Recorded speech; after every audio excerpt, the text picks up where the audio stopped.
Hi everyone, this is Michael Condon representing the TooMedToo's Star Wars Network. We've got your fix. Ho ho ho! And this is episode number 44 of TooMedToo's Bacta Tank, brought to you by the wonderful patrons of the TooMedToo's Star Wars Network Patreon page. We have Kylo Customs, Kylo Ren Flores, Rural Farm Boy, Heidi Feder, and Chris from Kentucky. And we have a guest that, if you follow the show, you'll probably know, although it's his first time being featured on the Bacta Tank, he has often appeared on after the interview portion of the Bacta Tank, and he is always on the Septic Tank with us. Or he might just be hanging out doing whatever when we're talking some Mandalorian. We have none other than Gannon136. Hello there. Hello there, Patrick. How are you doing today? I'm doing good, man. Had a pretty chill day today, but I'm ready to talk some Star Wars with you. All right, that's good. That's good. So yeah, you were. We had some interesting talk on the septic tank. We went through this past weekend. We went through all of the news that we got for the. It's really hard to see in this thing. It's just kind of funny because there's big glasses, but it's the whole nose or the mustache thing. Yeah. We went through all the news that we got for the new shows that will be coming out, so you can go ahead and check out the last septic tank. I don't know what it was, 36 or something like that. Let me check right here. I can tell you what it was, maybe, or not. I don't know. I don't know either. Oh, here it is. Number 36, yeah. 36 and septic tank is what we went over. So yeah. All right. Patrick. Yes. Star Wars. Star Wars. Are you a fan? I am a fan. A Okay. pretty large fan. Okay. Like you're fat, like, or like. Maybe a little bit. Yeah, man. I've been a long fan since the late 90s. Oh, dude, I got a new Star Wars shirt today. What? Yeah. Are you going to debut it right now? Yeah, I'm going to debut it right now. Ooh. It is Gorgu. I got a Gorgu shirt. You got a Gregor? Dude, it's Gorgu. What are you, Gregor? What are you talking about? Gregor. Gorgu. I mean, you probably can't understand me with my mustache. It's okay. But here you go. Oh my gosh. I love it. Yep. It's right there. Gorgu. Everyone's favorite child. Gorgu right there, buddy. Just don't feed it after midnight. Yeah, he gets a little bit cranky sometimes. Oh my gosh. All right. So, yeah, it's interesting when you're doing when I do the box tank with somebody I know. This is interesting. This is, I think, not one you get to do very often, but it's still definitely fun. No, I usually try and get people that I don't really know that well or aren't on the show all the time. Yeah. But just a little plug for everybody. Saturday Septic Tank is going to be Kylo centric. What? Yeah, it is Kylo Custom's birthday. So yes. We're going to be having it's his show, man. He's just going to get drunk and it's going to be his septic tank. So I have no idea what's going to happen because the septic tank's crazy enough as it is. But then when you get people drinking, we got guy Kylo going to be drinking. Maybe if girl Kylo's around, maybe she'll tie one on too. I mean, we've seen her sit there and pound a bottle during the show. So craziness can ensue with stuff like that. Well, I have, I want to say it's next Sunday. Let me double check my schedule here. I want to say it's next. Yes, Sunday. I am actually going to be off of work. So maybe I will pound a brewski with Kylo on his birthday to celebrate a long week at the end of work. So let's make it happen. Let's have some fun with some friends. All right, and I mean, I'm not going to be pounding any brewskis with you, but Yeah, I was a little discombobulated right before we started talking because I got an email that I got paid today. Payday is the best. And I'm not supposed to get paid until like the 28th or 29th. Yeah, we get paid on the 24th. Well, no, my actual job, I get paid on the 24th. It's supposed to be the 25th, but that's a Friday. That's Christmas, so we're getting it a day early. And there's a rumor we may actually get possibly even paid a day before that because they want us to shop last minute. So we could be theoretically paid as early as the 23rd, but I don't know. You win some and you lose some if you get paid a day early. I don't know. Maybe if I actually, well, I got an email saying that my payment's been submitted, but it comes from overseas, from Asia, so it usually takes a day or two to the bank account. But maybe, you know what? Maybe I'll send Kylo one of these amazing T-shirts that I got, the new Gorgu T-shirt that I got. There you go. Gorgu right there. Gorgu. Amazing T-shirt, man. Maybe I'll send one of those to Kylo. Happy birthday, man. You're getting a Grogu. But all right, dude. T-shirt. So let's get right into it. Oh, we got some. Let's say hi to everybody we got in here. Yeah. The first person that was in here today, we got Kylo coming in. The future birthday boy. Hello. We got Pauline coming in. Gotta love Pauline. Pauline's like the #1 fan of your stuff here. Yeah. We got the Force coming in. Whoa, the Force showed up? Man, it really is dude. With us. The Force is here. And we got Rez with us today. Mr. Rez, yeah. I shared the stream with Mr. Rez, let him know I was going to be on tonight, so maybe that's why he's watching tonight. So, hey, Rez, if you saw my my DM to you, thanks for coming, man. I appreciate it. I mean, there's really no other real YouTube shows on at this time on a Monday night. I mean, you got, the Holo Chronicles starts in a little while, but, whatever. I mean, who needs those yahoos? Even if you are a Holo award. Yeah, I mean, I don't even know where my award is. I probably sold it for. Nah, we love Josh and Andy. We do. Andy was actually on the other day. But anyway, sorry. Let's get into this is turning into some craziness. So, Patrick, tell me about your first experience with Star Wars. Like, how did you first get into Star Wars? Were you born into it? You're a little bit younger than I am, so the OT might not have been your original get-go. Actually, the OT was my original get-go, and really? My story with Star Wars is a little weird, weirder than most. I actually did not, even though Star Wars was around in the 90s, I was not one of those kids who actually grew up with it just kind of consistently around me. My dad actually, I think it was around the age of 5. It was right before Phantom Menace came out, and I guess he decided I was old enough to watch it. And my older brother had just gone to see some of the special editions back in '97. My mom took him to go see the special editions, so I guess shortly after that, they're like, that Star Wars thing? Yeah, that's kind of cool. It's like, maybe Patrick's old enough, and we could show him now, too. So we actually went to one of the local VHS rental stores, and we rented out the original. No, just lost your audio. No audio. Can't hear you. How about now? Yes, now you came back. Okay. What did you hear up to? You said, hi, my name is Patrick. I haven't heard you. That's, all right, well, we'll just start over. But no, that your parents introduced you. They decided that you were old enough now. Yeah, my dad decided I was old enough, so he took us to the VHS rental store that's about, 12 minutes from my house at the time, and we rented the original trilogy. And sat down. We watched it about 4 or 5 times, and I think we ended up probably taking it back and re-renting it a couple months later again. And so the OT actually was something I grew up on VHS. And believe it or not, they had the Ewok movies at the rental store too. So we watched the Ewok movies as well, and that was kind of fun. We didn't watch those as much because they're not as fun as the OT, but it was an experience for sure. And then it was really cool because I think it was from later in '99 going towards 2000.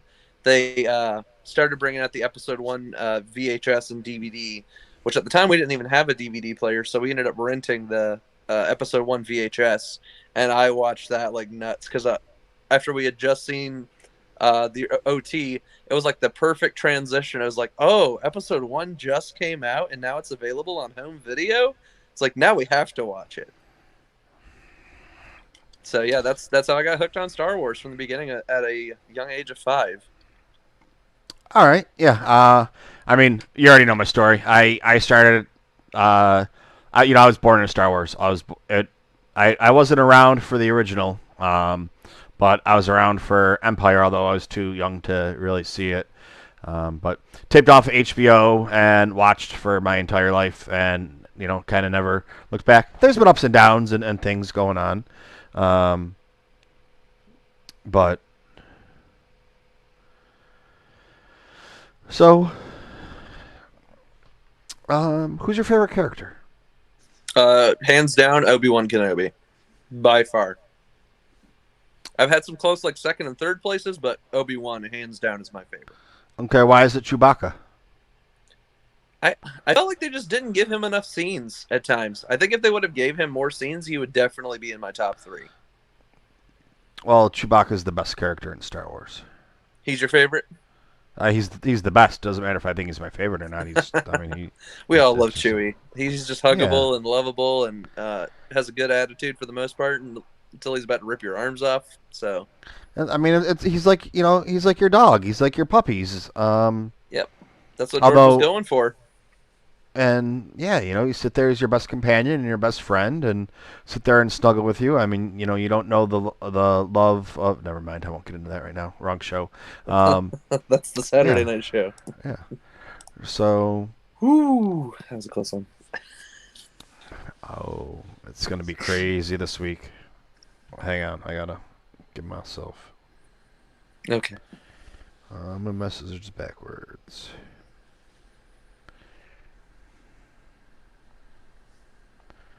Boom, there we go. All right, I had to switch my. As everybody knows, I do my my 5 streams. I go to the Facebook group, YouTube, Twitter, and Twitch, and then I stream on Live It also. But Live It has to be a separate feed because of my contract with them. I can't be giving away my stuff for free to I can't be holding myself out on the same feed, so I have to do a separate feed. So that's why once in a while I'm looking down, doing whatever, and just having some conversations with people out of nowhere that you have no idea what's going on or what I'm talking about. But all right, so then the prequels. How are you with the prequels when they came on? Dude, I would say even though everybody dumps on episode 1, as a child growing up in '99 at age 5. Like young boy Anakin, that was my jam. Like seeing the pod race sequence, like really hit home with me, and I would say it solidified even a little bit of my love for racing. I went through most of my life, as a young kid, you find racing pretty cool. Like kids, especially young boys, love cars and racing. So Nope. that whole sequence really hit home for me. Then later on in my life, in teenage years, I really didn't like gravitate towards it as much anymore. But now that I'm in my adult years, I'm definitely appreciating motorsports and racing again. I hated racing growing up. My dad would watch it, and I didn't like it or get it. Just driving around in circles, and I wanted to watch cartoons or wrestling, and that's what was on. That's when I was really little. Yeah, and I get that. And it really comes down to, and a lot of people don't know this, is NASCAR might be the most popular one that's out there, or the the IndyCar stuff. But there are so many different kinds of racing out there. A lot of them are very small niches. So even if you don't like one kind of motorsport, there's always other kinds of motorsports to watch. Yes. This is about Gannon today. Today, Gannon's the featured guest. But yes, it is Kylo's birthday on Saturday, so. The Force. We need you to stay in line, please, and behave. We got to keep the Force in balance tonight, Mike. Yes. But yeah, like I with racing, I never liked it until I started playing Jeff Gordon video game, probably in like the year. Oh yeah, like the early 2000s or late 90s. Yeah, when it was just racing games, and like that's completely different. That's a whole different level of racing. And I know a lot of people who they never really liked watching actual like real life racing, but they really dig those racing video games. Yeah, so it's like to actually learning about the science and tire pressure and wedge, and like you think it's like, oh, it's like, no, when you're going a couple hundred miles an hour, or even when they're going 90 or whatever on the smaller tracks, and just changing tire pressure and wedge and this and that, and whatever else you got to do for your things. Then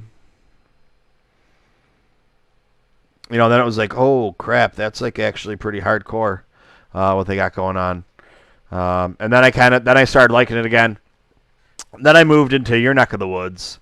I went from being a Yankee to a Southerner, and it was just Yep. kind of all around. Yeah, it's a lot bigger down here in the South. So, not to say it isn't big up in the Northeast, but down here, racing is definitely a lifeblood for the economy in some ways. And then, all right. So, what were your views on Jar Jar? Like, 'cause so when Yeah. Star Wars came out, when the prequels, well, I should say when the prequels came out, I really didn't have any issues with them. I thought they were great. I like Jar Jar.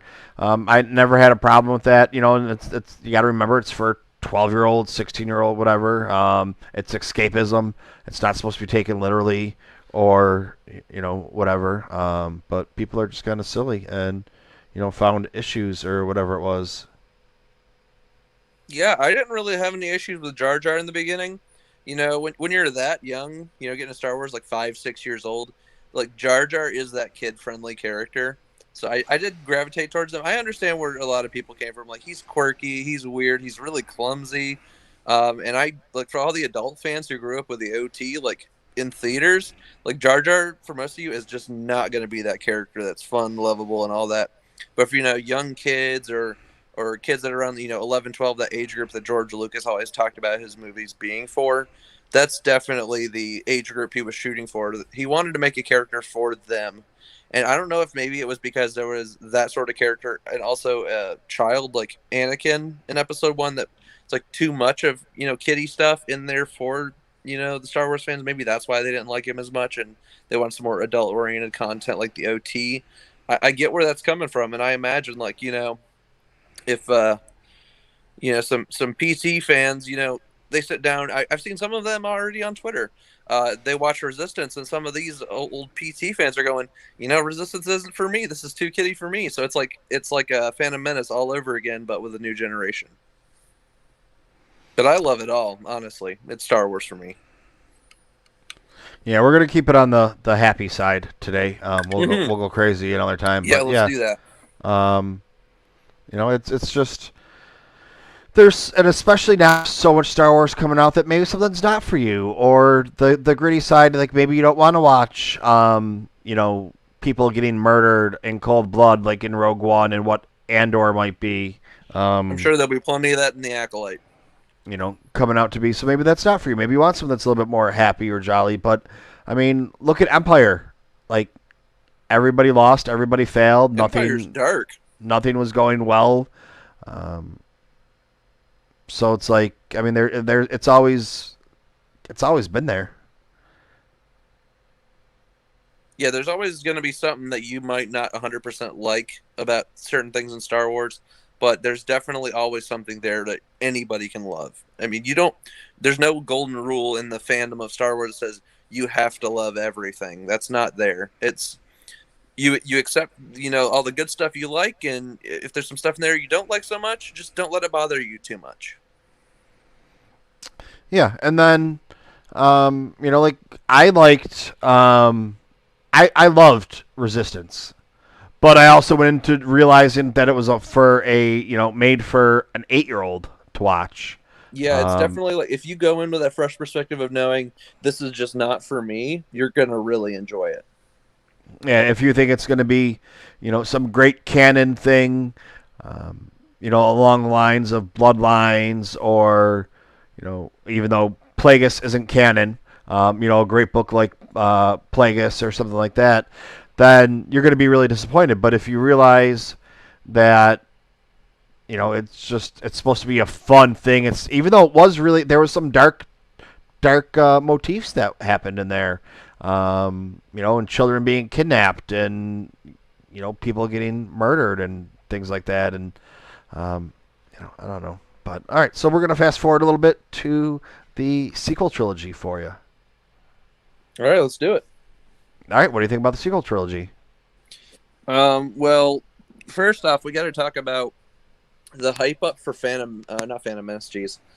Force Awakens was so massively successful. I will never forget. I want to say it was either September or October of 2014. It might have been even earlier than that. We started getting word of Star Wars is back. Star Wars is done with production, just about. John Williams is like scoring this thing as we speak, and get ready. You guys are about to get. Actually, he hadn't even scored it back then. They come up with like a very simple motif for the trailer, but they basically said we're done wrapping filming. We're going to show you guys a little bit of a sneak peek coming up in November, and I want to say it was either Thanksgiving or right around Thanksgiving. If somebody can give me the exact date of when that was in 2014, but when that trailer dropped on. I won't forget, it was on Apple's website. They dropped it on Apple movie trailers. And I remember as it was about to come out, Apple servers were having a hard time keeping up because anytime you press refresh, it took like, a couple extra seconds to load because everybody was anticipating that first episode 7 trailer. And when that thing dropped, I can't even like tell you here, Michael, I at least watched that trailer 50 times, just trying to find little Easter eggs or anything.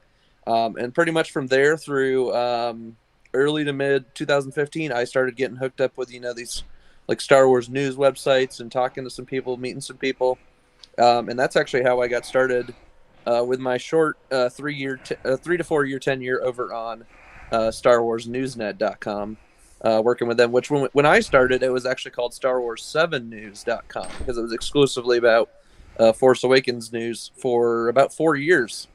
Pretty much from the day that Disney acquired Star Wars all the way up to the Force Awakens drop. That was called Star Wars 7 News. Oh, Star Wars 7 News. I've never heard of them. Why don't you tell me a little bit about them? Star Wars 7 News is now better known as Star Wars Newsnet till today. Okay. And what did you used to do for them? I helped them write and proofread articles starting off. I helped them do a little bit of their early research on the film and just kind of pushing articles out on social media, whether it be Twitter or Facebook, and just trying to get people to meet other people. At the time, they were always looking for, freelance writers to do some contribution articles and whatnot. And Patric Covey, who's still over there running the website, he's still a really good guy, got a good community over there. They put me in touch with another guy. His username is Darth Zloy. And they got me hooked up, and I got on my first episode of what is still to this day one of the most popular podcasts over on Star Wars Newsnet, and that's the Resistance Broadcast. And so I started off as a guest over there. I eventually became a host, and then back in 2018, I left over some creative differences. But that podcast is still very popular to this day and is always growing in their subscriber numbers and Patreon, and they're just doing great things. All right, give them a little plug. Yep, so go check them out. Go see John, Lacey, and James over there. They're a great bunch of people and always posting really cool stuff. They just had Ezra from Rebels on their show the other day, so you can go check out that interview over on their YouTube channel. Yeah, see, that's the whole thing about, here. It's like we want everybody to be happy. We want everybody to prosper.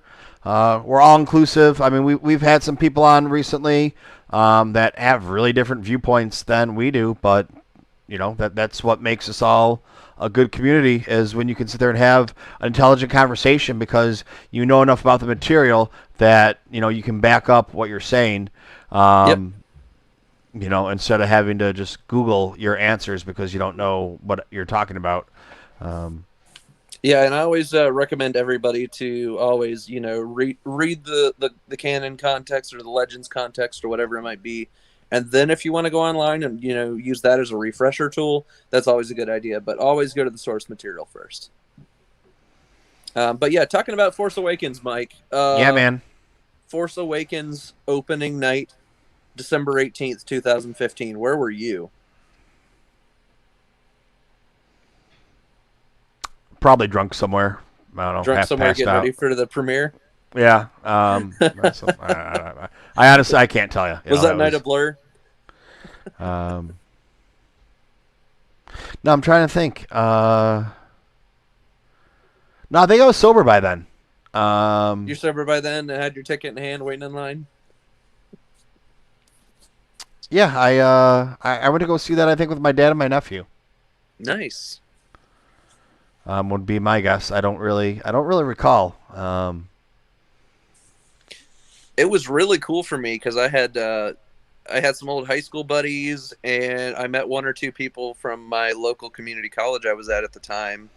And I let them know Star Wars was coming back because they had no idea. And when I told them, they're like, "Oh my gosh, that's great!" They said, I'll go see that in theaters eventually." So I made the offer to them. I said, "Would you like to go with us opening night? We're planning on going anyways."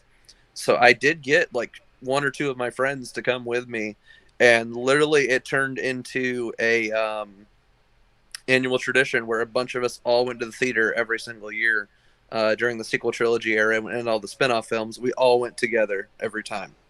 And I'll tell you what, it was a blast. That first opening, I still to this day, December 18th, 2015, is hands down my favorite opening night for a movie of any kind. And if you want to see pictures of Patrick at those openings, just Google Ganon 136 and look for images, and you'll see him lightsaber fighting. He's beating up some little kids or something like that. I don't know what's happening. Yeah, I found this cool little kid. He was dressed up like Kylo Ren. He had the mask and everything. And I went up to what I thought was his dad. It actually turned out to be his uncle. I was like, "Hey, can I get a picture with him?" And he was like, "Sure, man, go for it." And I think I made that kid's night. It was really fun. And that's the other thing I want to talk about. If there's any chance that you're going to the theaters and you see these little kids getting really hyped up for Star Wars, do something small, but do something special for them that because these little kids, they're going to remember those moments for the rest of their lives. So if you can do just the tiniest little thing for them, they will literally love Star Wars forever. If you make that a huge, like, we always say Star Wars, like, opening night is an event. Make that event for those kids. Make it an event, because like they'll be talking about that 20, 30, 40 years from now. They're like, "Yo, this guy walked up to me dressed as so-and-so and he made my night," and they'll never stop telling that story. Yeah. Mike, how would you feel if like a guy dressed up as Luke Skywalker would have came up to you as a child at an opening night? Would you be like, "Dude"? Have you ever been to a con or celebration and like you just see these cosplayers? It's the same thing. So if you actually didn't know that it wasn't one of these people, I mean, how crazy as adults we get just seeing people dressed up. Then that's the kind of it would be pretty freaking amazing. I'd be like, "Man, I'm meeting my hero. Like they just came off the screen at me. Except they smell like burgers and cheese." So sweat. I know we've talked about recently, like we have a movie coming out that we know is coming out. Yeah, we got Rogue Squadron coming 2023.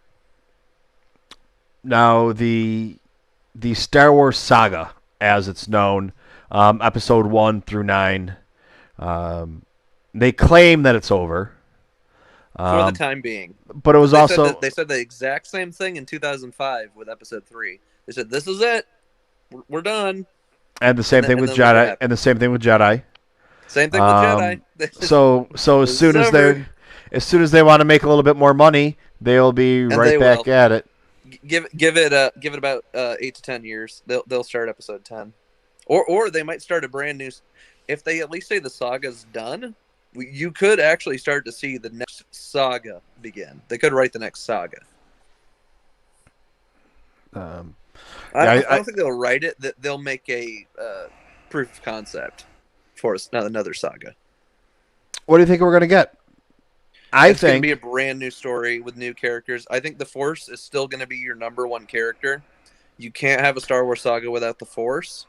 And then some sort of element of good versus evil and hope. As long as you have those three things, it's Star Wars.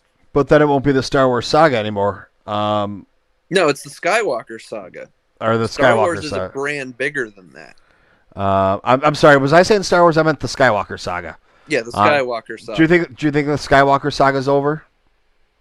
I don't think as a whole, because there's so many stories within that to tell. I don't think we're going to get another episode necessarily right away. If they do decide to come back and do it, it will be in the next 8 to 10 years because they're not going to want to sit on it too long. But I think at this point, the way the fandom is, it's just too divisive. I think the best route they can take is to start a brand new family story or something completely different that's not even tied to a family, that's just set in the Star Wars universe. So different time period, new cast of characters. You can even list the dates and the guidebooks and stuff, and like still tie like that. Let that be the connecting thread to Star Wars, and be like, oh yeah, this whole saga is at least like 500 years after the Skywalkers. Something like that. Kind of like what they're doing with High Republic right now. I think Rey's kids are going to Rey's twins are going to be playing out in front of the hut, and they are going to dig up the lightsabers, or there's going to be a sand drift. Like that's one of the things that we find out that in the Middle East, the winds shift, and all of a sudden, there's these huge dunes that come out, and there's 40 feet of sand that gets moved. And then find an ancient city. Yeah, and so what is it that on Tatooine you don't just have a little shift of the wind, and all of a sudden these lightsabers that were buried are all of a sudden at the surface or close to the surface, and her twins because Kylo Ren forced the twins inside of her, and now she has twins, and they're gonna grow up, and now they're gonna find lightsabers, and then it's gonna be like, here's the stories. What would be dope is if it's in the future and the sand shifts, and then you see Leia and Luke saber in that little bundle, and then the sand keeps shifting, and then more and more and more lightsabers start to show up. That would be cool. Kind of like when Ezra and the Rebels cast went to Malachor, and they found all the frozen corpses and all the lightsabers littering the ground, but on Tatooine. So it's like that's just where everybody came to bury their lightsabers? No, more like there would have been a huge battle there. Oh, okay. Like another battle. And then that could be the tying thing of say, Tatooine, is still in universe, but then you could say this big event happened, Old Republic or whatever it might be, and tied to Tatooine. Doubtful. Right. Very doubtful, but just a theory. Yeah, your Skywalker Saga theory sucks. I know. But now you're into the books, correct? I've been into the book canon in terms of catching up with the reading, not so much. Okay.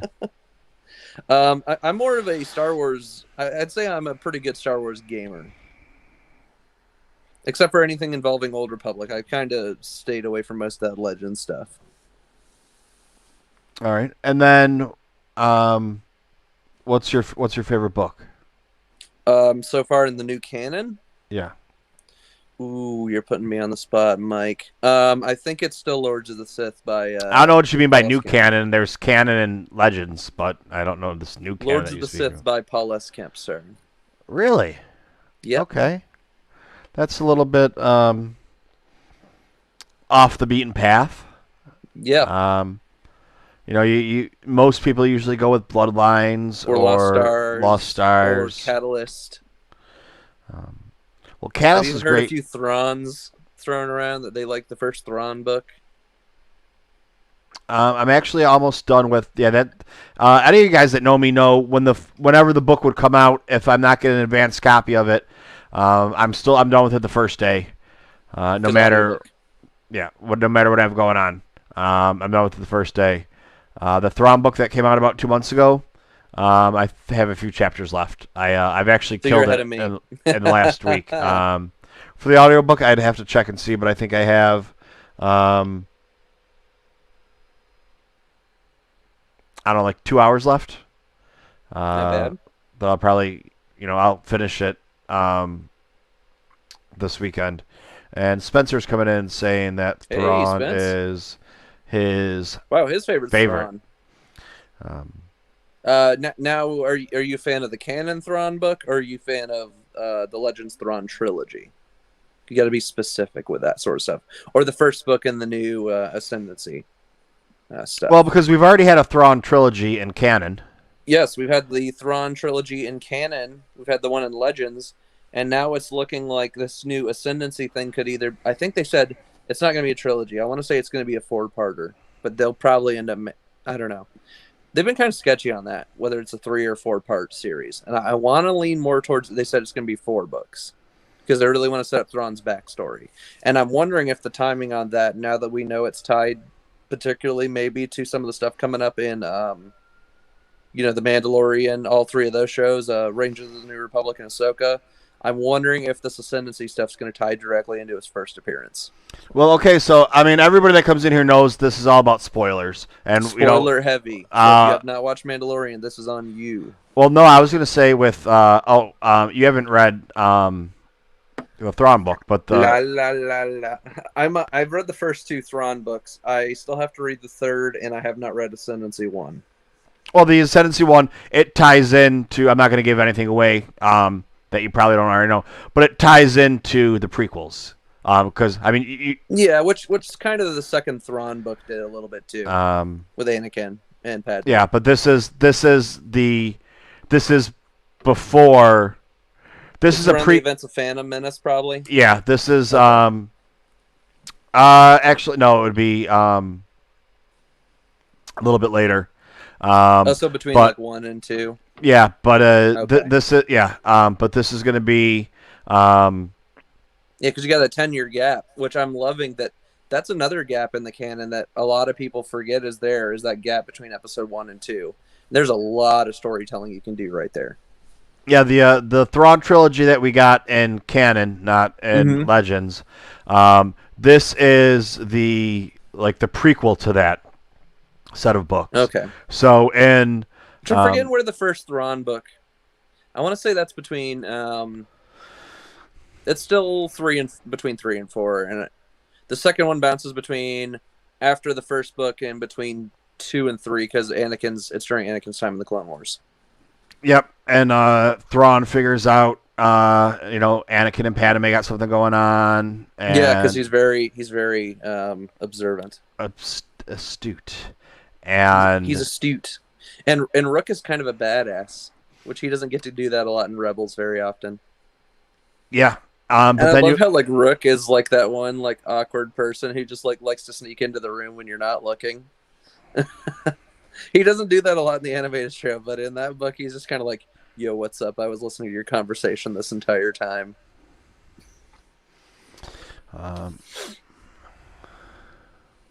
So what were we talking about, Mike? Sorry. I cut you off there. Oh no, cut me off all the time, dude. That's okay. Fine. That's what I'm just enjoying my brand new Star Wars shirt that I got. His Gorgu shirt. My Gorgu shirt that I got. I'm just keep showing that and loving it. The child. Yes. Well, we were talking about favorite book. That's how we got on that topic. But yeah, let's talk about Thrawn. We got our friend RFB who doesn't care about Thrawn. He's like, that's enough of his story. He's not a fan. Which I find funny because Rural Farm Boy is all about history and real life, and it's like Thrawn's all about history and things. I think it's just his attitude that Rural doesn't like. He's got a certain attitude that certain people are just turned off by, even if it's like, oh, he likes history and art, but his just temperament is just weird for some people. Yeah, he does a lot of Thrawn does a lot of speculating. Maybe that's what the issue is. He's a lot like Star Wars fans anticipating the newest episode of The Mandalorian. All right, so we do know since we're on the subject of books. We got some High Republic stuff coming up.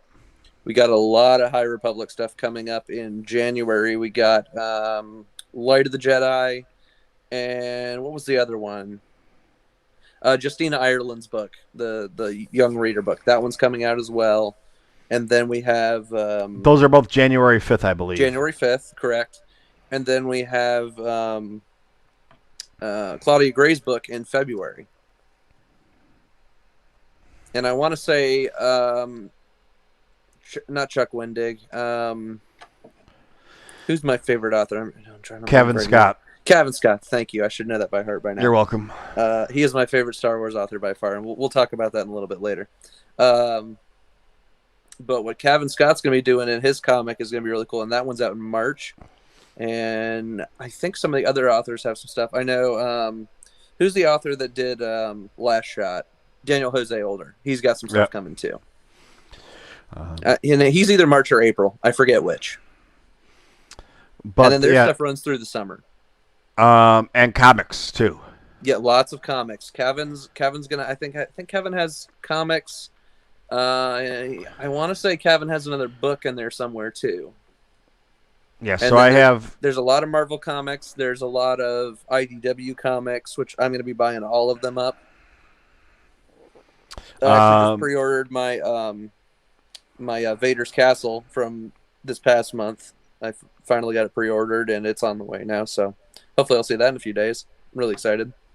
Yeah. Before we get, so that's the first week in January. I think we're supposed to be getting something right around Christmas. Some of the comics are actually coming out early. Yeah, I've been really behind on the comics, and I really need to catch up. But yeah, man, love it all. And I'm really going to start digging in these next few weeks and just like pounding out the reading. I think I'm going to put the video game controller down and just start really digging into this reading material as much as I can. Yeah, I got a couple hours left on Thrawn, and then I want to get through Certain Point of View, Empire. But that I'm going to have to do, I mean, you know, Thrawn I've been doing maybe, I don't know, not when I'm at home. Spencer's asking about the comics. Let me double check on that for you, Spencer. But I want to, with the Certain Point of View, I want to actually sit down. I want to sit down and listen to the stories and take notes, and then kind of do a conversation about it, or yeah, you know, talk about each story, whether it's a couple different videos or. You know, some of the stories are only, I think, a couple of them are only like half a page or a page. Some of them are like 20, 30 pages. So yeah, and I'm looking here, and I totally didn't realize this. I might have to subscribe to Star Wars Insider magazine, because they're actually going to be doing a short story in issue 199 as well. And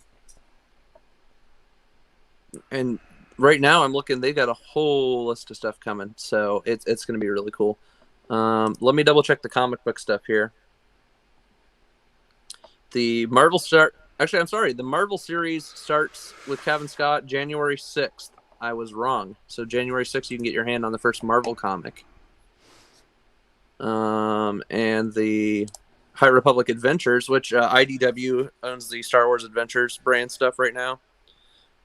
They just redid the adventure series. They just started a new run of adventures. It's kind of like a year 2, year 3 sort of model, where they started over from scratch again. So they have regular Star Wars Adventures, the old run, then they have the new one, and now they're going to have a High Republic Adventures run going at the same time as the other second Adventures run, and that one starts February 3rd. So there's your dates for you, January 6th and February 3rd. All right. So just go hit up your local comic book store and yes, please support your local comic shop.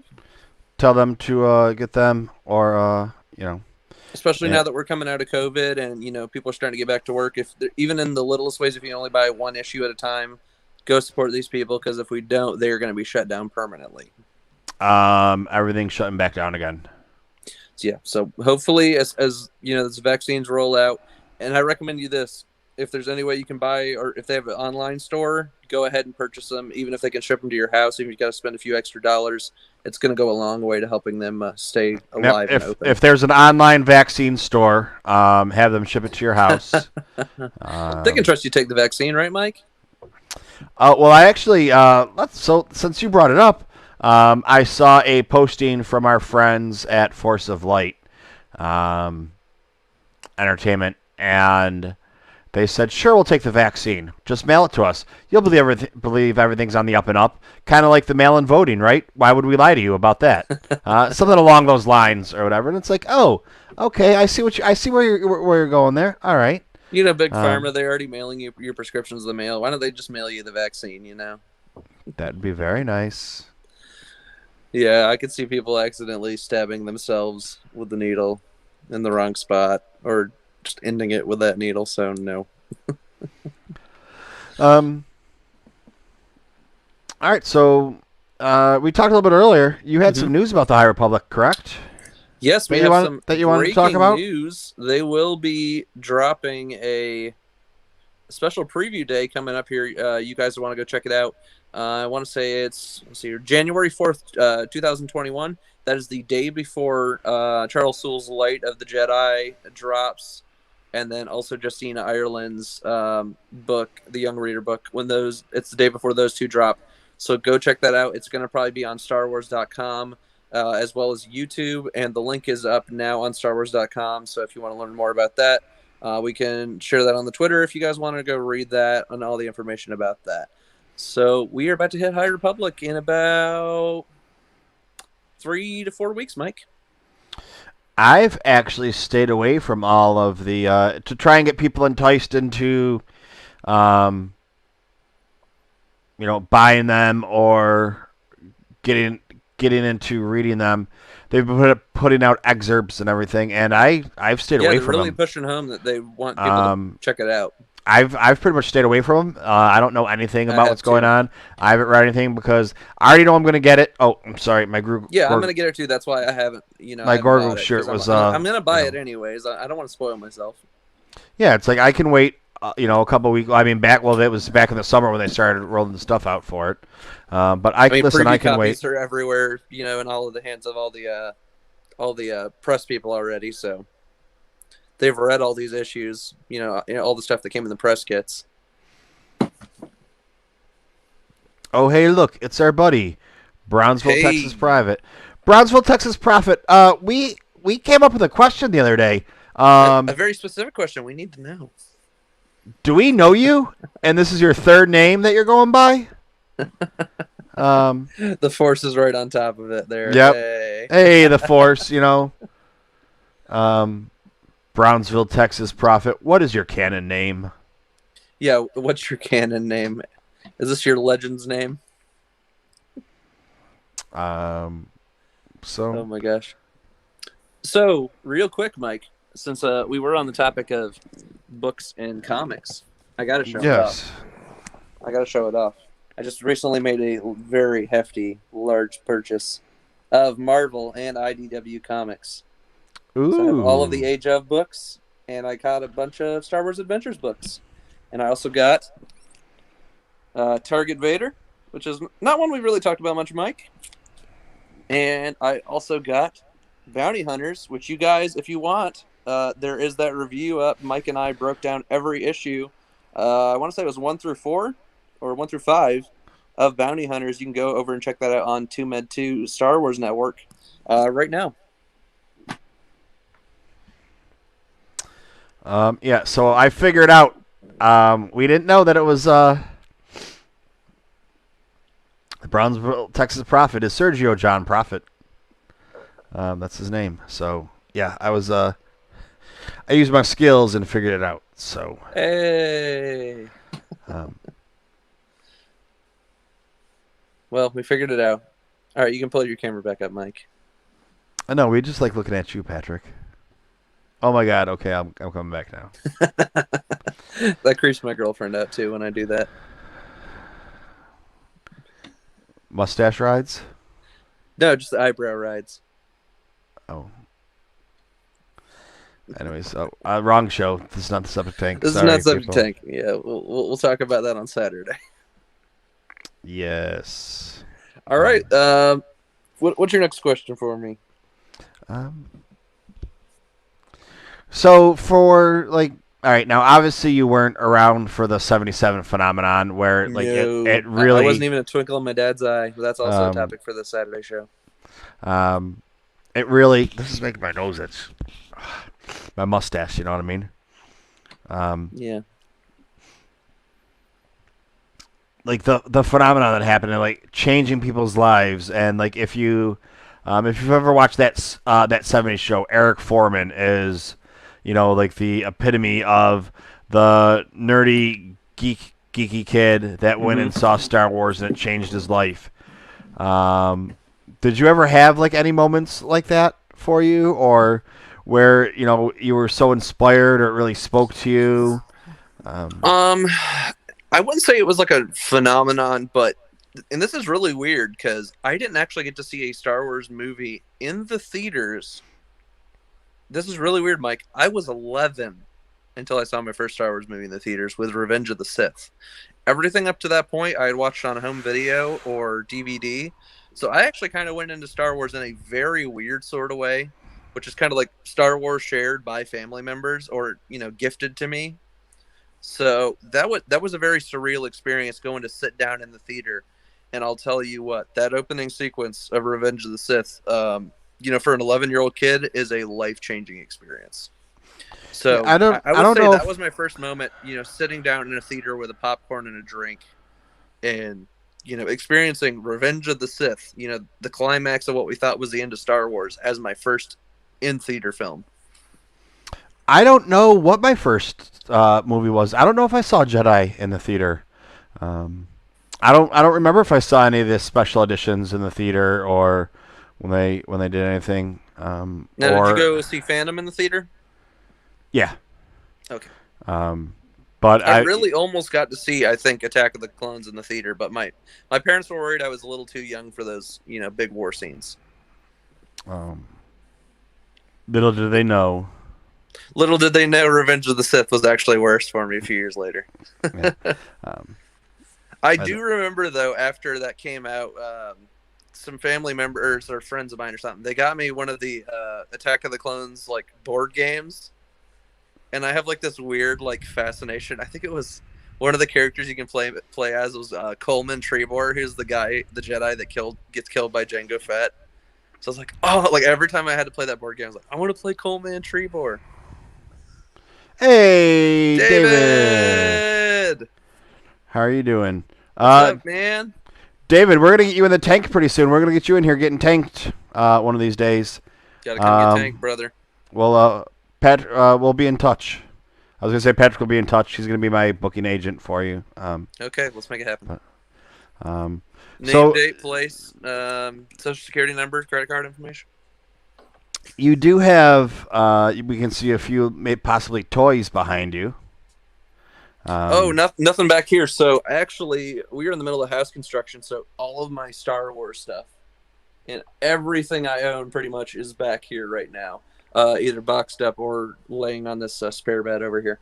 Other than that, I've mainly just been trying my best to keep this as best organized as I can for the time being until construction's done in a month, 2, 3, whatever it ends up being.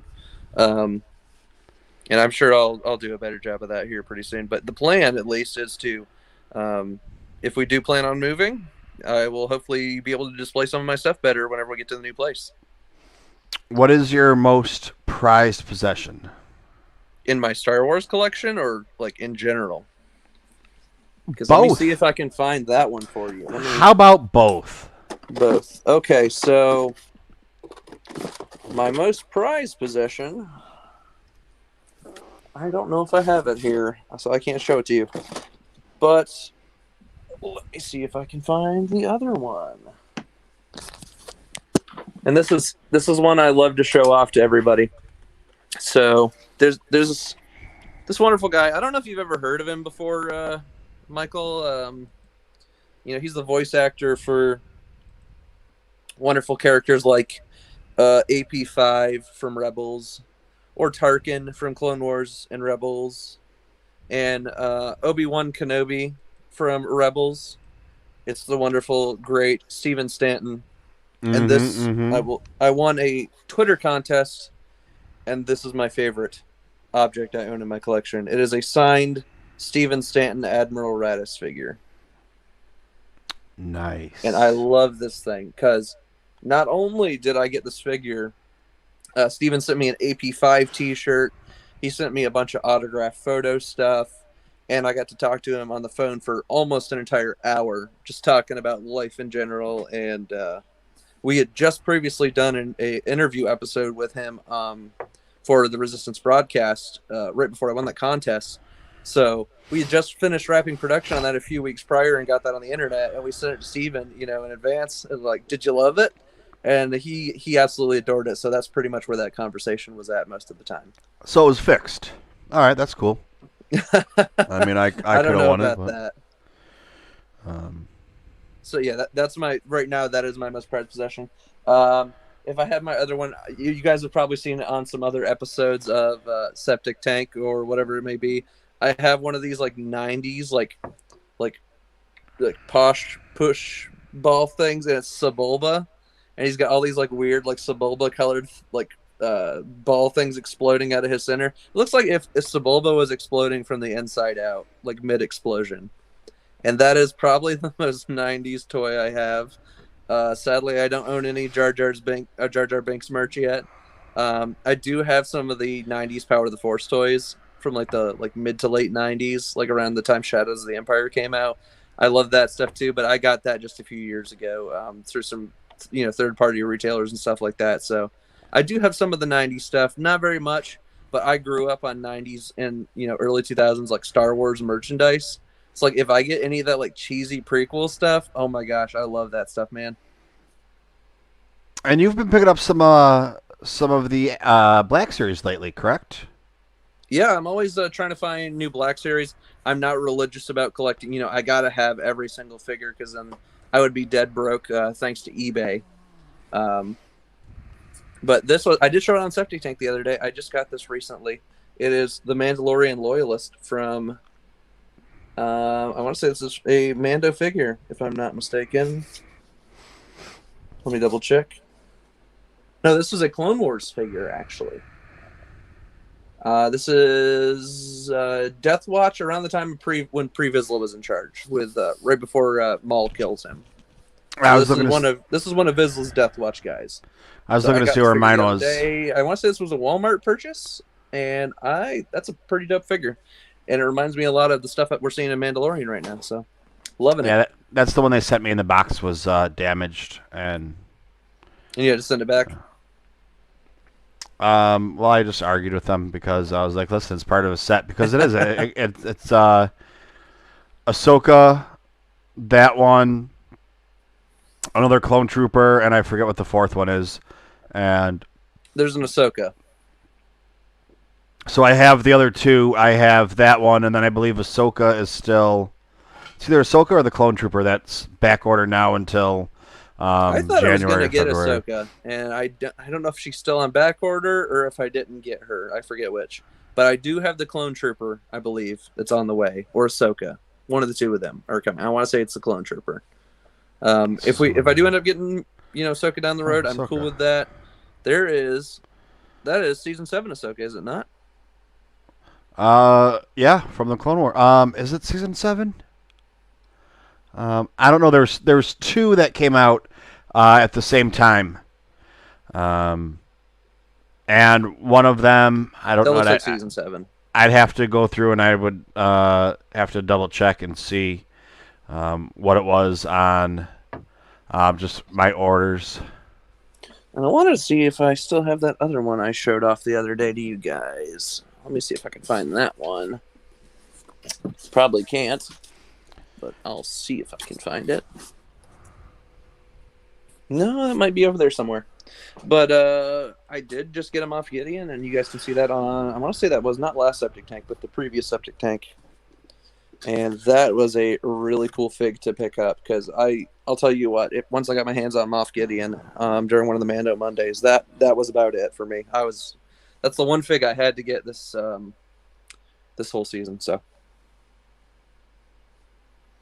no, the Mandalorian Super Commando is the one that I got Super Commando too. Yeah, that was. I totally forgot I had bought that one, and when it came in, I'm like, wow, this looks even better, in person.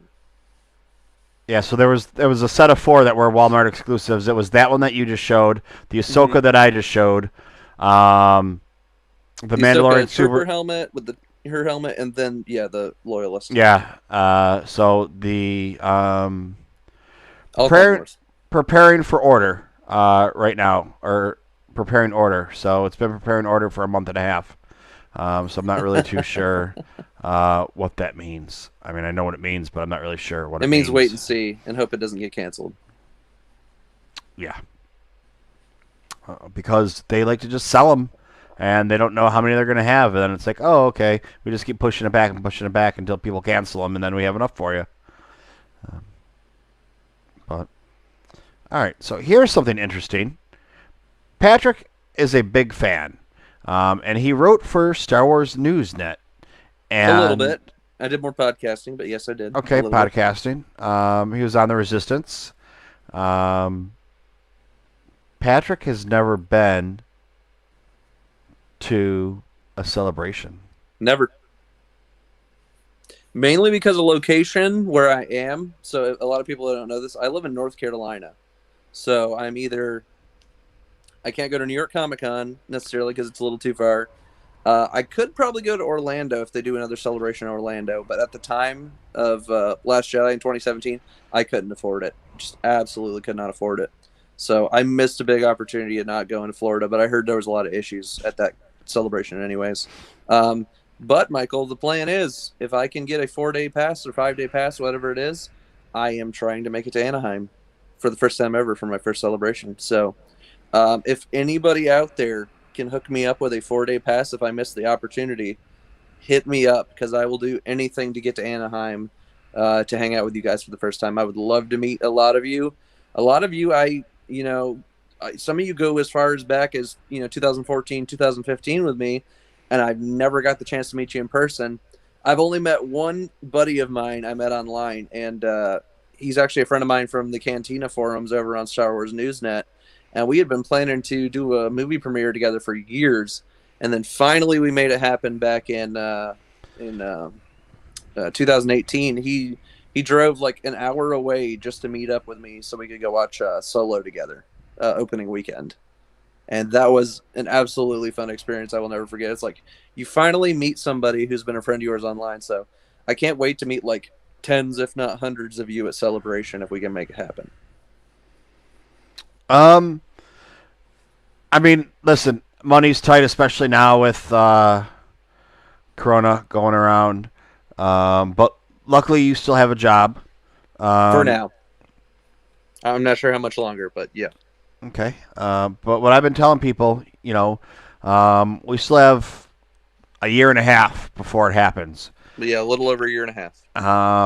If you can stash away $10 a week, or pick up an extra hour, basically, at work, it doesn't sound like much, but I mean, seriously, think about it. $10, so that over the next 75, that's $750 if you can stash $10 a week away. My issue is not necessarily the money; it's the can I snatch my ticket in time before everybody else does. That's my problem. Oh, definitely. And I know that's a problem for a lot of people. And then the other magical thing that happens is everybody who gets a 4-day pass is like you have to wait till like the week of the con and pray that somebody cancels their stuff and you see it in time to grab it. Well, they have the dailies, but when you look at the daily prices, that stuff gets to be a little expensive, more than you just getting the 4-day pass because that's the value pack. Well, I ended up having to buy dailies, and I didn't have a Saturday for Chicago. Saturday? I didn't have the Saturday for Chicago. Saturday? That had to hurt. Well, then I found someone that was selling their 4-day pass, one of our friends. So I bought their 4-day pass, and I was like, okay, I'll just sell the daily passes. Until we got to Chicago and realized people just walk. People were just walking in and out, so it didn't matter if you had a badge or not. Really? Yeah, it was horrible. And then to get in, and then for the events or the big I can't even think right now. What just happened to my brain? I just lost it. Patrick, save me. All the big events, all of when they revealed the shows. Oh my God, why can't I think of anything right now?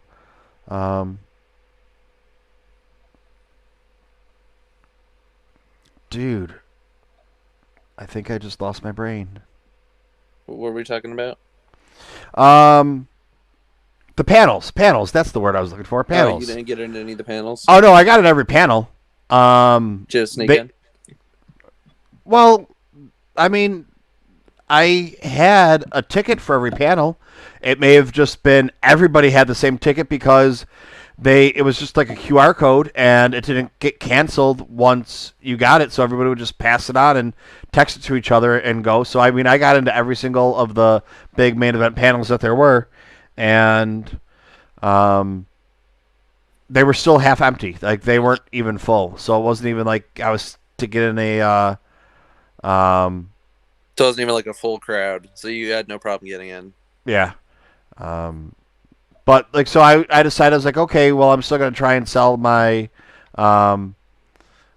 my day passes. That was the first day, and I went outside, and it's like, okay, where's everybody trying to get in? Because if you go to any cons, you know, New York Comic Con or just any show that's sold out, there's always people trying to get in and trying to buy it. Chicago, nope, you can't. They'll like arrest you for selling your shit. So there's no one even around trying to get them.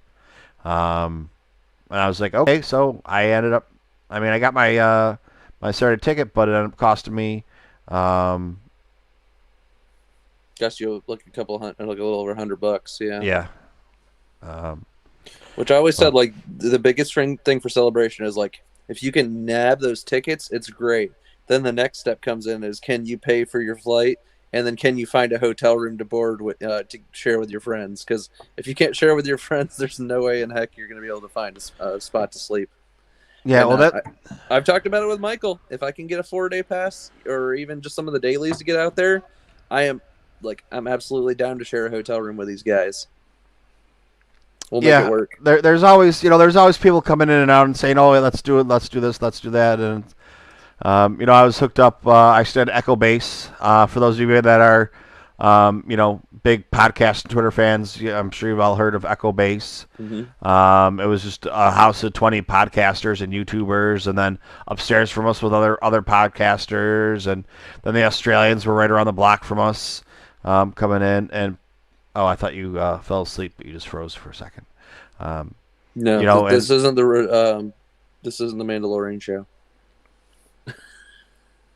I mean, who doesn't want to do a show at 3 o'clock in the morning and go until almost 6? Yeah.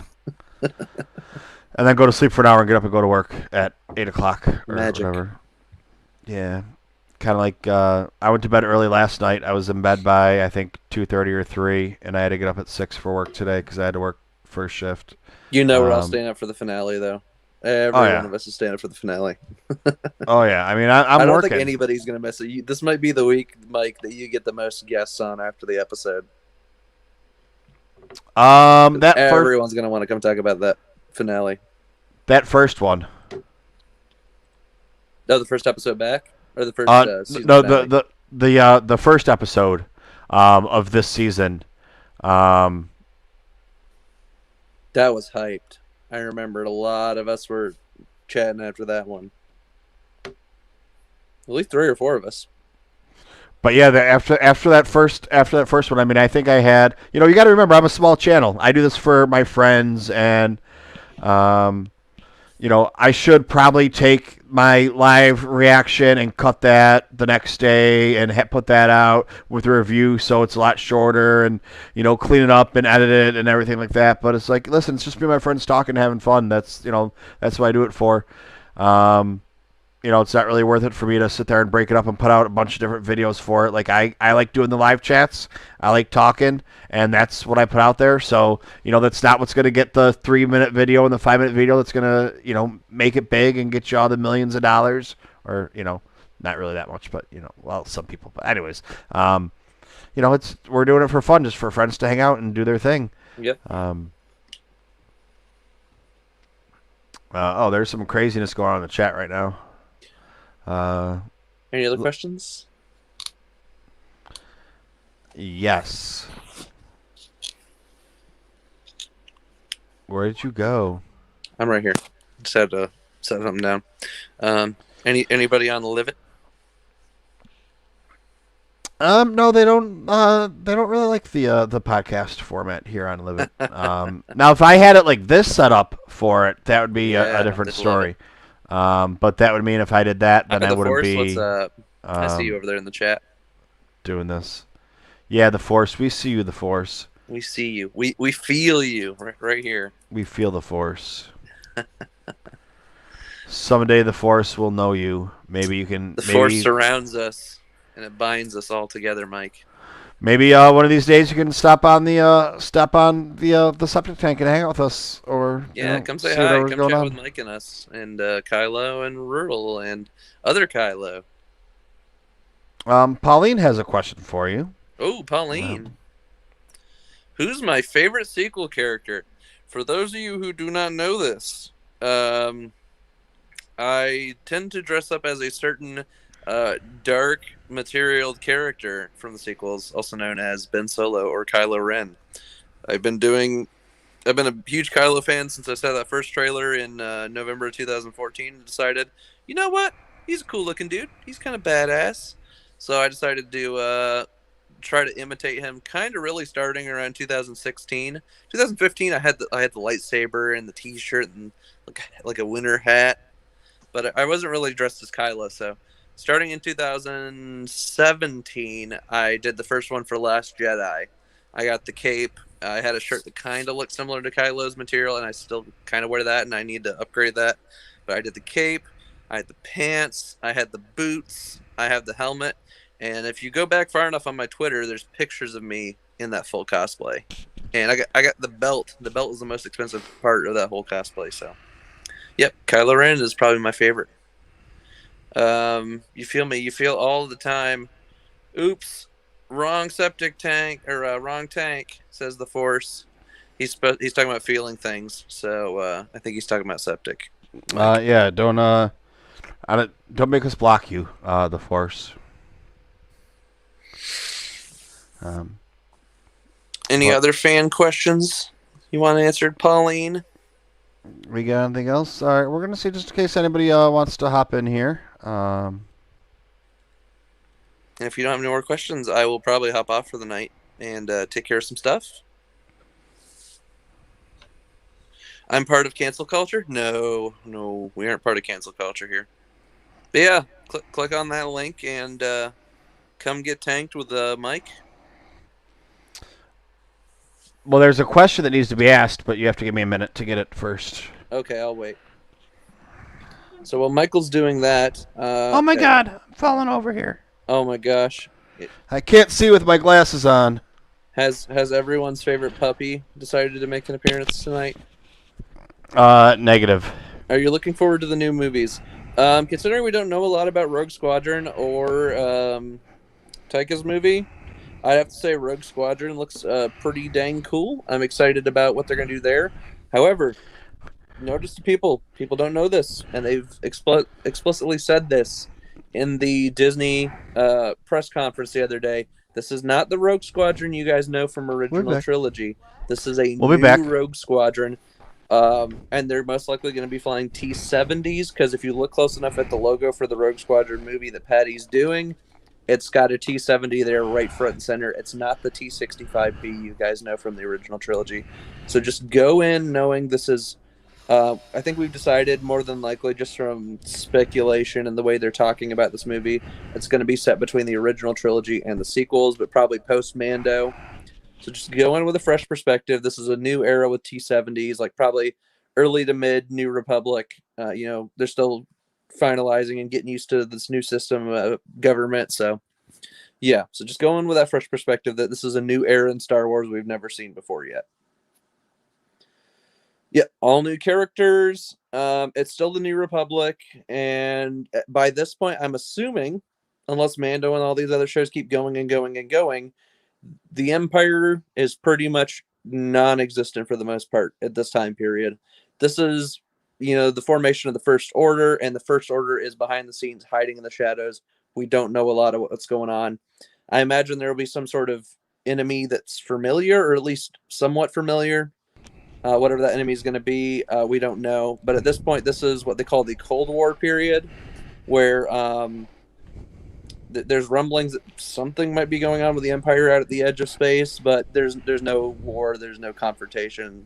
It's a pretty chill time. So there's got to be some sort of enemy or something they have to go after for that movie. Do I like TLJ? Yes, I do like TLJ, Pauline.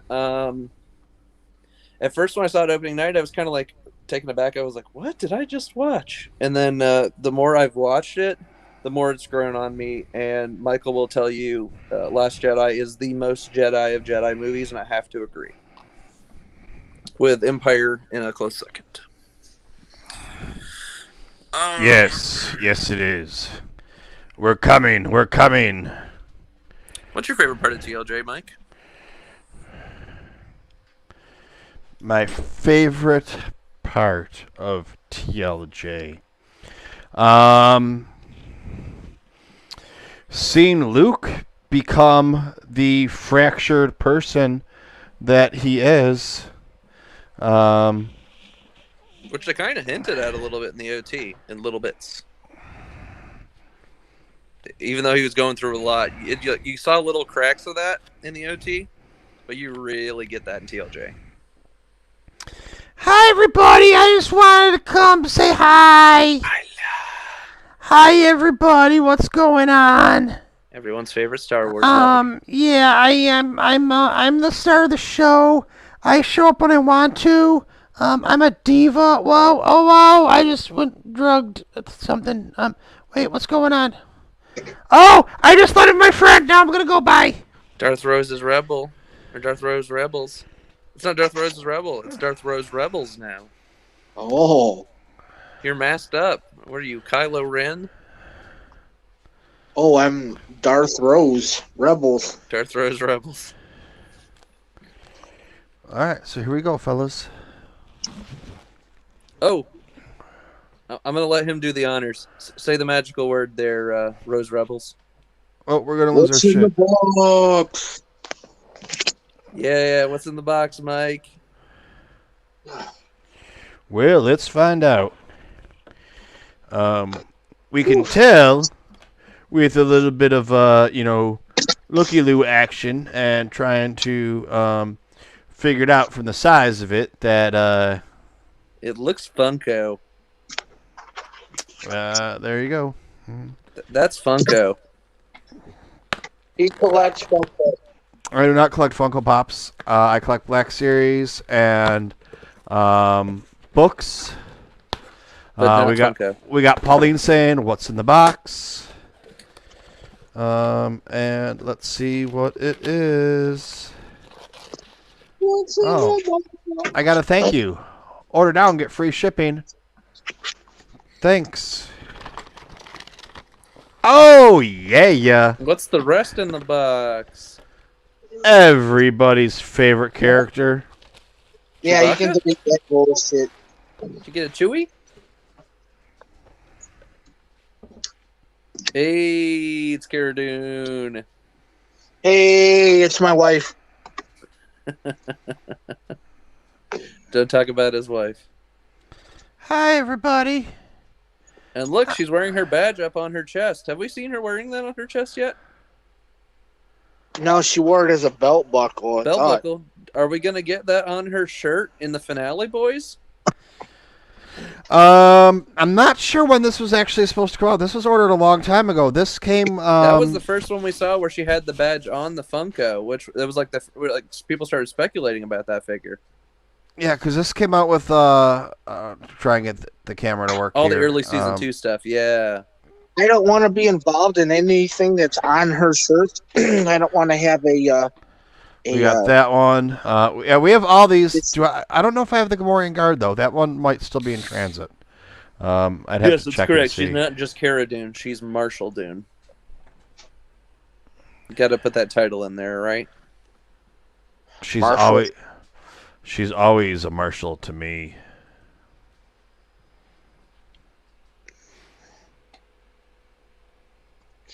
Look it, I have the Force. Anybody have any other fan questions before I leave? Where are you going? I'm going to get ready for bed here pretty soon, but I had a lot of fun with you guys. Sorry, I was working and I wasn't able to be here. It's all good, man. I'll see you on Septic this Saturday for your birthday, and I already told Mike we're going to have some brewskis this weekend for you. Oh, hell yeah. Yeah, so I already said it at the beginning of the show. this Saturday's Septic Tank is Kylo's birthday, and it's his show, so you never know what's going to happen. It's going to be Kylo's jam. We're gonna let him roll with it for his birthday. We're just gonna all be along for the ride, and yeah. I think we should all take a small excerpt from every single canon book that we want to choose from, and we ought to read that for his birthday. Or we should put it into a hat and have him draw it out and read it himself. A whole bunch of garbage, wrong answered, Googled and Wikipedia trivia questions. Not just Star Wars, because apparently we have to branch out into like other things, like Marvel and gotta get them clicks, like bro. Then we gotta hook it up, and then I got the bowl, and it's kind of weird about putting stuff in a bowl where you can't usually do what you do with a bowl. And I'm talking about like putting milk and a spoon in there. Yeah, chips and dip and whatnot. And like Fruity Pebbles and shit. I don't know what the hell you guys are thinking. Get your minds out of the clouds, boys. I was talking about that for Septic Tank, boys. Yeah. So Kylo, it's gonna be Kylo's show on Saturday, the Septic Tank, for his birthday party. And he is actually going to be the featured guest on the Bacta tank on next Monday, because his hangover is probably going to last 2 days. That it's going to take him that long to get back on. 2 for the price of 1. If you make it Saturday and Monday, you get double the Kylo. Yeah, man. Uh-oh. Double trouble. Double the pleasure. That's still. I'm going to get into trouble. That should be a very interesting interview with Michael asking questions. Yeah. Hopefully, he's going to ask you all these embarrassing things. Hopefully, we don't get canceled. Listen, I'm not making any promises here, okay? We might get you canceled again. We might catch 2 thumbs down. Ooh, not good for ratings. Hey, but that goes towards his Google AdSense. Yeah. You guys want to come in here and give me thumbs down? Like, I am not a freaking idiot. I understand how it works. A thumbs down is the same thing as a thumbs up when it comes to... somebody already gave you a thumbs down on this episode. Oh, did they? The cancel culture's been here. We're in trouble. It stopped by. Well, you know what? That's fine. Did we melt down? Not yet. Can I have the meltdown? Or I'll wait till Saturday to have my meltdown. Yeah, you can have a meltdown on Saturday. Especially on your birthday. It's my party. It's my birthday, and I'll melt down if I want to. That's what Subject Tank's for. You're allowed to go on your birthday. You know what? I was so happy to find out that I can do a septic tank on my birthday because it actually lands on Saturday. It's going to be awesome. Heck yeah, man. I'm going to try to get some friends to stop in. Unfortunately, Junior's not going to be here. Bummer. Late. Well, no, she won't be here that late. She'll be here earlier in the day, but...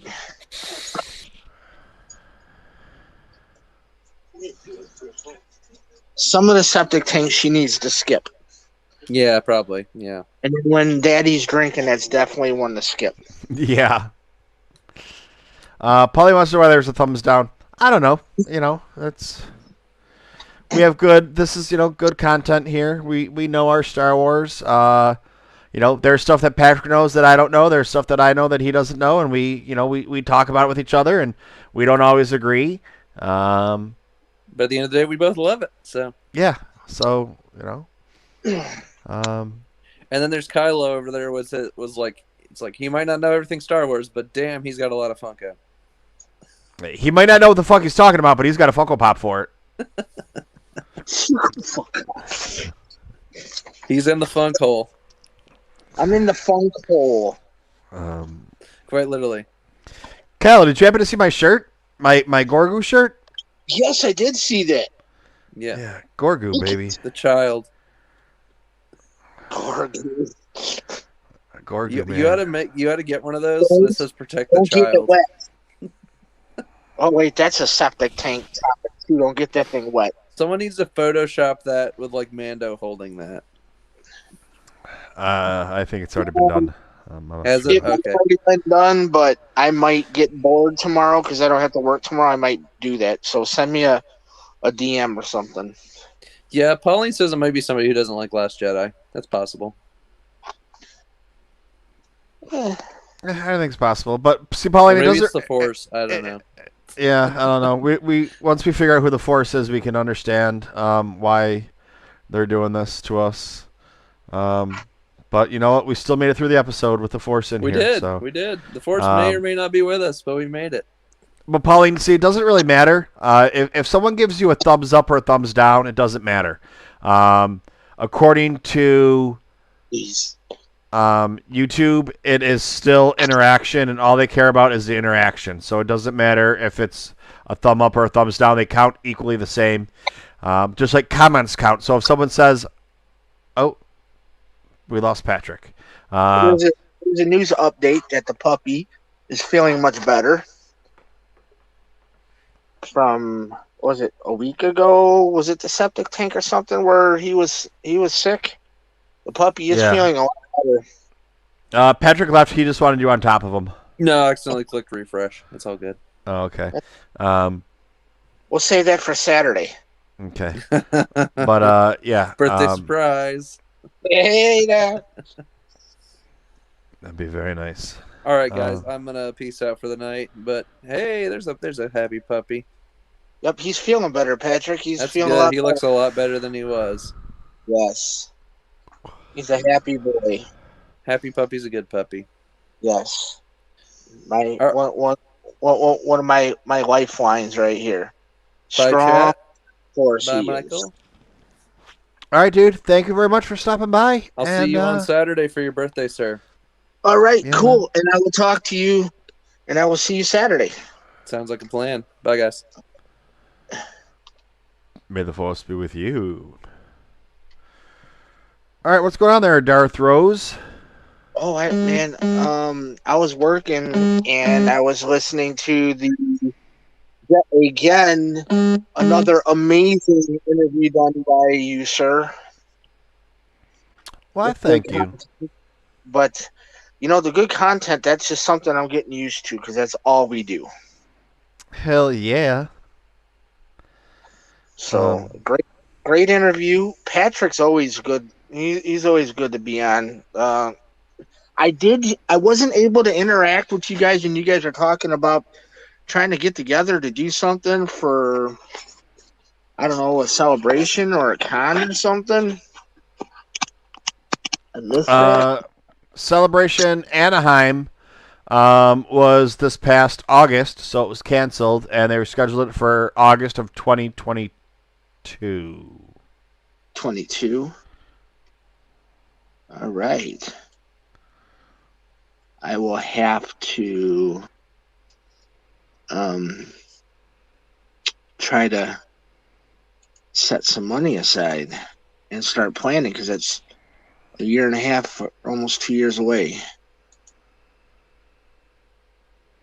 And then, like, around here, I don't know if we're going to have it, but we have that big Star Wars celebration every year called Star Wars Day, but it was canceled due to the that crazy COVID.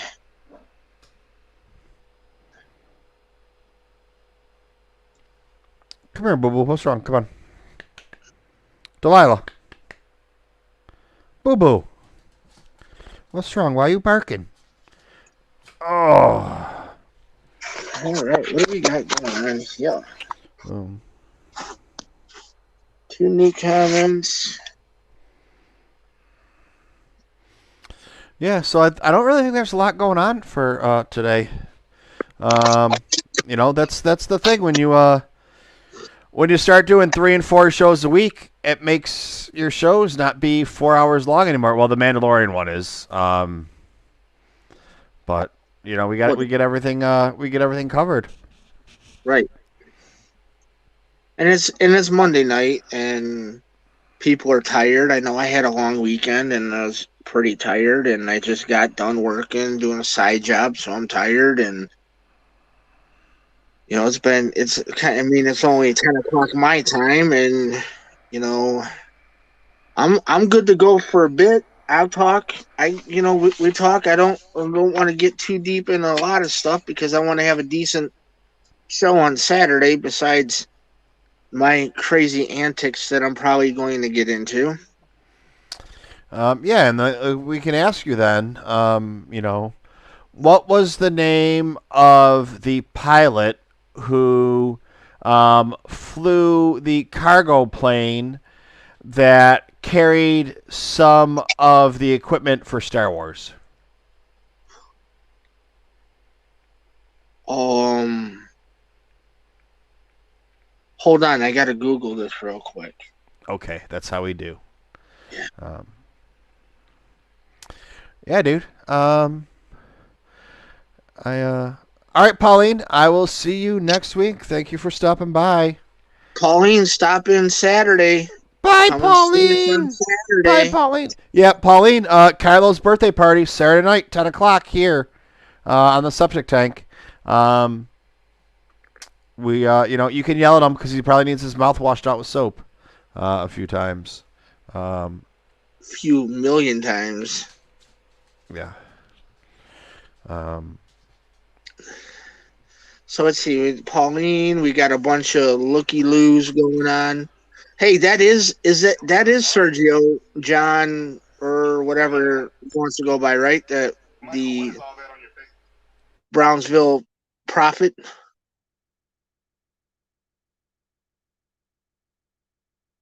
Yeah, Michael, what is all that on your face?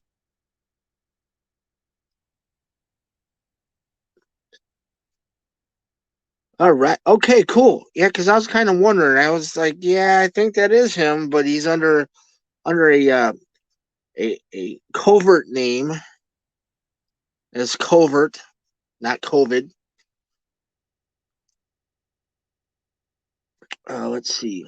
Oh, damn, Patric's gone for the night. Pauline, she left. I didn't see Ronnie J. I haven't seen Kat. I did see Mr. Rez. Um, Briefly when I stopped in earlier at the beginning of the show, I said hi to Mr. Rez and everybody when I seen him. Let's see who else is. Anybody got anything they want to talk about? Michael's over here doing his live it thing. Somebody named Boba Fett was here.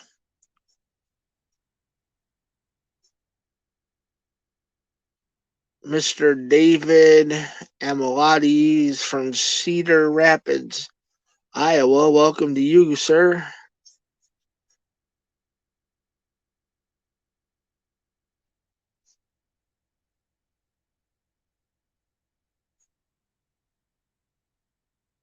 Spencer. Hey, Spencer, how you doing? I didn't get to catch up with you earlier. I think I was gone by the time you jumped in here, buddy. How you doing tonight? Yeah, the link's in the chat. Jump in. Let's chit chat. Who wants to come in and talk on the post Bacta tank tonight?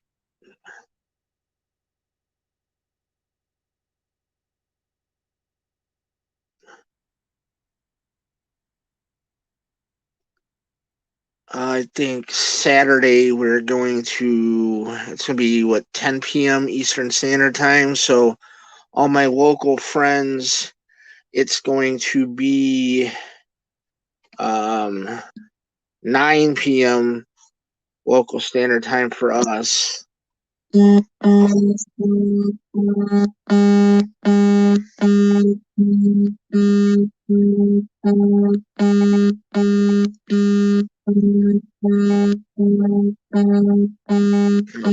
phone is off crazy. Doing good, just chilling. Do you think Bo Katan has painted her anxiety freighter's nose. I don't know.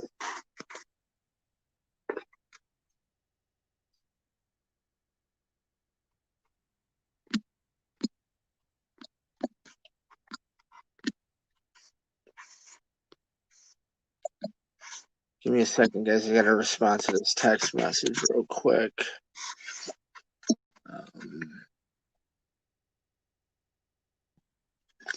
Sorry about that. I don't know. Maybe she did. It's probably due for one.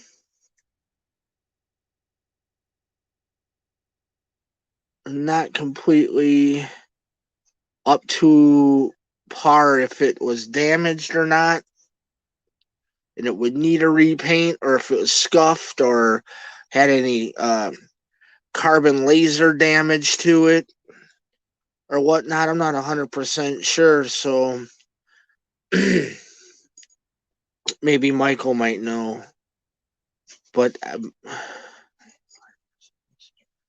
Mandalorian helmet. I am unfamiliar with her freighter, what the Gonzati freighter looks like off the top of my head. So I might have to Google that one too. We'll just say I'll Google it just because, that's what happens. Yeah, Spencer, I'm just chilling too, man. I was working, doing side gig.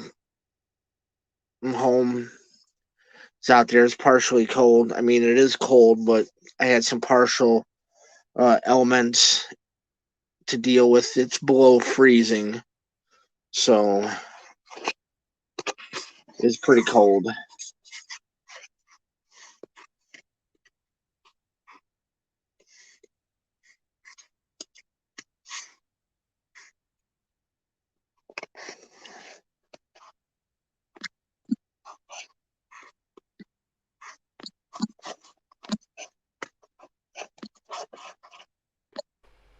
And we're back, ladies and gentlemen. Oh, damn, there you are.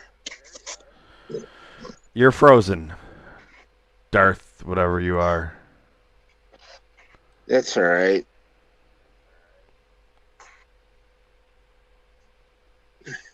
No, I think it. I don't know. It shouldn't. Well, maybe it is because I had to click off and I went to a different screen.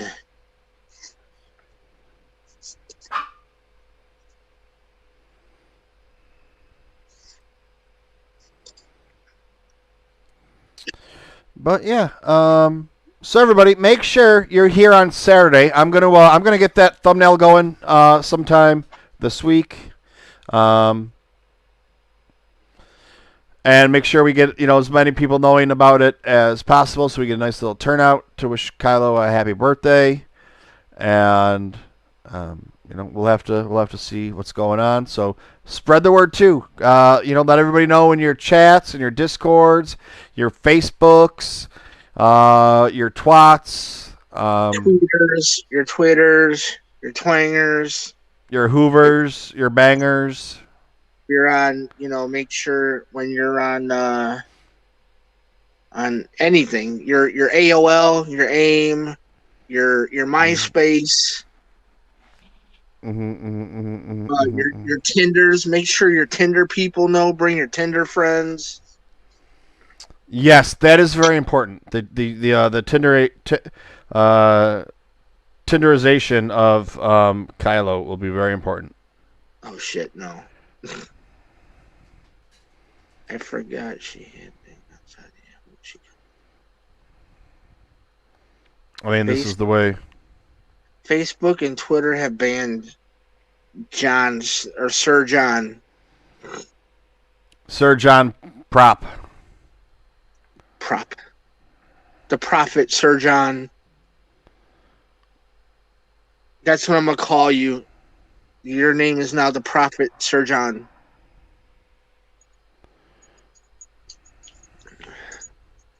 What Star Wars show are you looking forward to the most?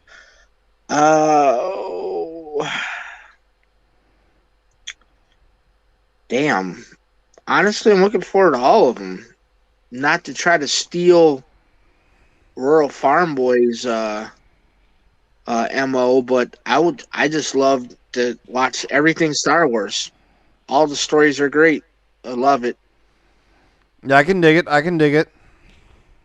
I don't think I've like when we were going through them on Saturday. We're discussing all of the new upcoming shows and through the details on all of them. There wasn't one I wasn't interested in. The one that I'm most interested out of all of them, might be the Thrawn one. I want to see how they're going to elaborate him into a seasonal show, maybe one season. I don't know how long they're going to be. Delilah, what is wrong with you? But I would like to that the Thrawn one and the other one. I'm really interested after seeing how. I want to see Ahsoka because of the way that they portrayed her in the episode a couple weeks ago on Mandalorian. I really want to see how they're going to continue her story. And what's her name? Rosalie Dawson. Is that her name? Rosario Dawson. Mario. Sorry. She did a kick-ass job, and I want to see her in more footage. Be it her own show, since she's getting it, but I would like to see her do one more like cameo appearance in Mandalorian, since she's already been in it once.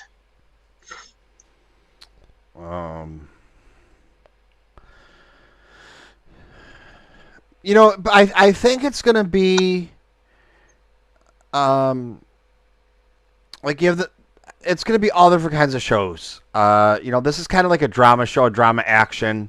You know, based on like samurai or westerns. You know, Lando's probably gonna be action, but it's probably gonna be like comedy. Not like a sitcom comedy, but it's gonna be humorous. I'm gonna guess. I mean, I could be wrong, but along the lines of something like Solo, a Star Wars story. You know, and what if the you know, the Make Solo 2 thing that's going on is this Lando thing's first, and I've been saying the whole time, Solo 2 is going to happen, but it's not going to be a movie. It's not going to be just a TV series. It's going to be, we got the Lando story. We're going to get like Marvel did, and you're going to get, you know, 4 different shows that end up as one show for the final season or the finale, if you will. This thing really is bothering my nose. But yeah, I mean, you know, it's the cliche thing. Well, if they're done well, you know, we're gonna like them. Obviously, that's kind of stupid to say, but you know, I mean, from what we've seen, we got some good stuff going on now. So, you know, I can't really think of something that's not going to be good on it. But, you know, we shall see. Yeah, you guys. So make sure have some you know, have some stuff to talk about with Kylo when he's drunk and doesn't make any sense, more so than normal. You know. And I'll be home all by myself. Yep. And yeah, I mean, you never know what we're gonna get. So I do promise to turn my camera off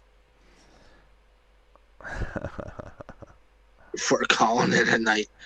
No, I'm staying in on my birthday. I'm staying in with my Star Wars friends.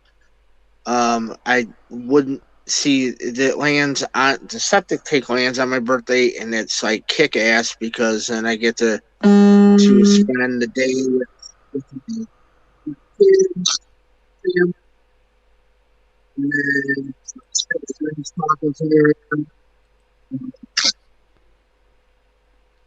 And Kylo's breaking up right now, but we know what he's saying. He's happy. And I'll be here for free. Sometimes it's the Star Wars friends. I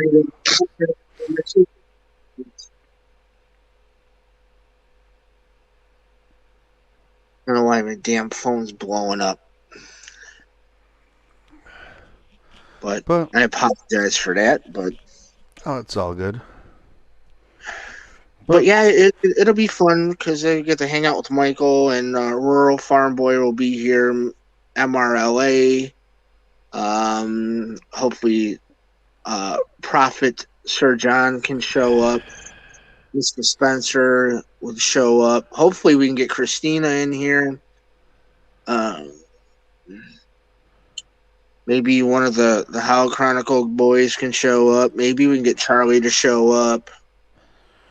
Yeah, I'll work on the thumbnail today, and or tonight, or tomorrow, or whenever, and we'll see what we can get for it. So, I guess that's probably it for today.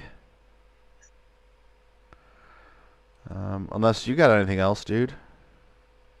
Let's see. I have not gotten any. I didn't get any mail today, so I don't have any boxes or anything from today. Let me look and see if there's anything that I have sitting over here. I don't see anything. So nope, I don't have nothing open. So I don't have a what's in the box segment for us tonight. So yeah, I have a bunch of stuff pre-ordered. It just keeps getting pushed back. I have a lot of stuff that I should have already had by now, and it's saying January, February. But all right, everybody, have a great night. Thanks for stopping by. Thanks everybody who's doing the thing later on, checking us out and having a fun time and partying and doing blah blah blah blah blah blah blah. With that, I say good day. May the force be with you always. See you guys later.